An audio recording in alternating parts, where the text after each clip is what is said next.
नमस्कार, मैं श्रेया शुक्ला, आप देख रहे हैं न्यूज नेशन। 9 अगस्त की सुबह तक अभया दर्द में चीख रही थी, चिल्ला रही थी और जीने की गुहार लगा रही थी। फिर उसके सांसें थम गई। अभया तो चली गई, लेकिन उसने पूरे देश को एक बार फिर से जगा दिया है, सड़कों पर उतार दिया है, निर्भया की याद दिला दी है। महिलाएं देश में कितनी सुरक्षित हैं, समाज को आईना दिखाया है। लेकिन 8 अगस्त को वो जिंदा थी। किस हालत में थी अभया, आज हम आपको बताएंगे। मीडिया रिपोर्ट्स में मिली जानकारी सामने आई है। 8 अगस्त का दिन अभया का कैसा था? 8 अगस्त की सुबह 31 साल की पोस्ट ग्रेजुएट रेजिडेंट डॉक्टर के लिए किसी भी आम दिन की तरह था। वह अपनी समय की पाबंदी के लिए जानी जाती थी। 8 अगस्त को भी वह रोज की तरह सुबह करीब 10 बजे आरजीकर मेडिकल कॉलेज और अस्पताल के श्वसन चिकित्सा विभाग की ओपीडी में पहुंची। वह एक लंबी शिफ्ट के लिए तैयार थी। पहले वह कैंपस के लिए हॉस्टल में रहती थी, लेकिन पिछले 1 साल से अधिक समय से कोलकाता के बाहरी इलाके में अपने घर में रहती थी और करीब 14 किलोमीटर दूर आरजीकर अस्पताल में उसका आना जाना होता था। अस्पताल पहुंचते ही वह हमेशा की तरह बिजी हो जाती थी। उसके साथ काम करने वाले डॉक्टरों के अनुसार उस दिन भी उसका स्वभाव सेल्फ फोकस्ड था, जिसमें कुछ भी सामान्य नहीं था, सब कुछ नॉर्मल दिख रहा था। एक सहकर्मी के अनुसार जब वह अस्पताल में दाखिल हुई तो ओपीडी में मरीजों की भीड़ थी और तुरंत वो बिजी हो गई। उन्होंने 6 मरीजों को भर्ती किया और उन्हें चाय पीने के अलावा आराम करने का कोई समय नहीं मिला।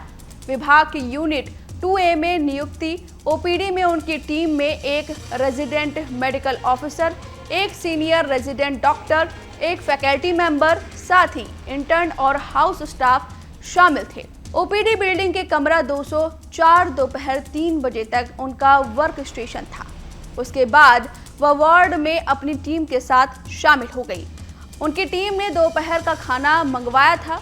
चूंकि वह बेहद व्यस्त थी और देर से आई थी, इसलिए टीम मेंबर्स ने उनका खाना अलग रख दिया। 3rd ईयर के एक ट्रेनी डॉक्टर ने बताया कि वह दोपहर 3 बजे के बाद आई और उसने अपना खाना बगल के स्लीप रूम में खाया, जहां हम हमेशा आमतौर पर खाना खाते हैं। वह थोड़ी संकोची थी, लेकिन बहुत फोकस्ड थी। सीनियर फैकल्टी मेंबर और मैं शाम करीब 4:30 बजे यह कहकर चले गए कि अगर किसी मरीज की हालत खराब हो तो फोन करें, लेकिन हमें कोई फोन नहीं आया और अगली सुबह मुझे उसकी भयानक मौत के बारे में पता चला। देर से लंच के बाद वह अपनी यूनिट में मरीजों की देखभाल करने के लिए जल्दी से चली गई।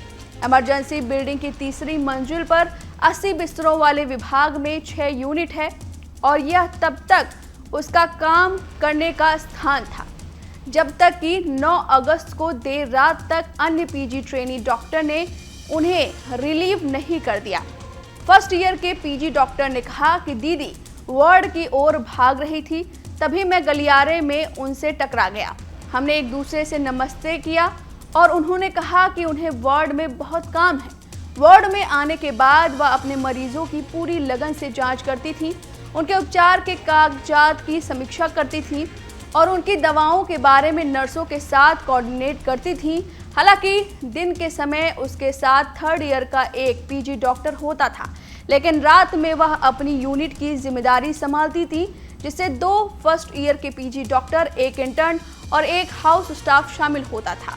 एक जूनियर ने कहा कि हम उनसे जितनी भी छोटी मोटी बातचीत करते थे, वह हमेशा हमें पूर्णता का टारगेट पर फोकस रखने के लिए प्रोत्साहित करती थी। यानी कि वो गॉसिप में बिलीव नहीं करती थी, काम में फोकस रहा करती थी। सहकर्मियों ने बताया कि उसने आधी रात के आसपास डिनर करने के लिए ब्रेक लिया, फिर सेमिनार हॉल में जाने से पहले वार्ड में वापस लौटी। ड्यूटी के लिए अस्पताल पहुंचने के 16 घंटे बाद 8-9 अगस्त की दरमियानी रात करीब 2 बजे के आसपास वह आराम करने के लिए सेमिनार हॉल में गई, लेकिन वह नींद उसकी आखिरी नींद साबित हुई।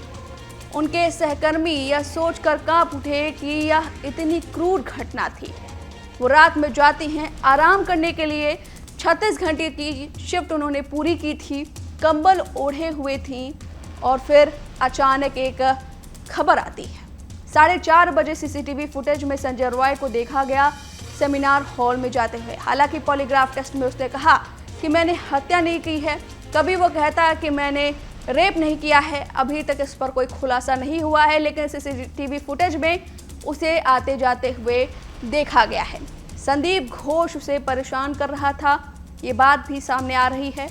और सेमिनार हॉल में मौजूद थी या उनके साथ घटना कहीं और हुई, सेमिनार हॉल में उनकी लाश को रख दिया गया, इस बात पर भी सीबीआई सवाल उठा रही है। क्योंकि सीबीआई का कहना है कि उनकी लाश जिस तरह से सेमिनार हॉल में रखी थी, ऐसा लग रहा था कि सेमिनार हॉल को सजाया गया है, सारी चीज़ें इतनी व्यवस्थित थी, जबकि लड़ते लड़ते अभया इस दुनिया से गई है। तो ये गंभीर सवाल है और ये पूरी दिनचर्या थी जो अभया की थी। अभया गोल्ड मेडल हासिल करना चाहती थी और नाम रोशन करना चाहती थी। गरीब परिवार से आने वाली अभया अब इस दुनिया में नहीं है। बड़ा संदेश देकर गई हैं कि महिलाओं की सुरक्षा हमारे समाज में किस स्तर पर है। फिलहाल इस खबर पर आपकी जो भी राय है हमें कमेंट करके जरूर बताएं। न्यूज नेशन अब व्हाट्सएप पर खबरों के ताजा अपडेट के लिए न्यूज नेशन के इस QR कोड को स्कैन करें।